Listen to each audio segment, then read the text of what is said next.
लेकिन आपके जिले में कब चुनाव हो गए? देखिए, समस्तीपुर, बेगूसराय, खगड़िया, भागलपुर, बांका, मुंगेर और नवादा, ये 12 अक्टूबर को पहले चरण में समस्तीपुर, इसके अलावा लखीसराय, शेखपुरा, जमुई जिले की 49 सीटों पर वोटिंग होगी।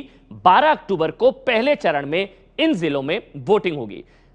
16 अक्टूबर को दूसरा चरण, कैमूर, रोहतास, अरवल, गया, जहानाबाद, औरंगाबाद की 32 सीटें हैं, जिनमें 16 अक्टूबर यानी कि दूसरे चरण में वोट डाले जाएंगे। इन सीटों पर, इन जिलों में वोट डाले जाएंगे। इसके बाद तीसरा चरण 28 अक्टूबर को देखिए, सारण, वैशाली, नालंदा, पटना, भोजपुर, बक्सर, इन जिलों की कुल 50 सीटें हैं, जिसमें तीसरे चरण में वोटिंग होगी, जिनमें वोट डाले जाएंगे। इसके बाद चौथा चरण 1 नवंबर, पश्चिम चंपारण, पूर्वी चंपारण, मुजफ्फरपुर, शिवहर और सीतामढ़ी, गोपालगंज, सिवान की कुल मिलाकर इस तरह से 50 सीटें हैं, जो 1 नवंबर को चौथे चरण में जिनमें वोट डाले जाएंगे। और सबसे महत्वपूर्ण यह चरण माना जा रहा है, कोसी बेल्ट जो है सीमांचल की, 5 नवंबर को 5वें चरण में चुनाव होगा। मधुबनी, सुपौल, अररिया, किशनगंज, पूर्णिया और कटिहार, इस तरह से मधेपुरा, सहरसा, दरभंगा जिलों की 57 सीटों, सबसे ज्यादा 57 सीटों, सबसे अहम चरण है 5वां चरण, 5 नवंबर को।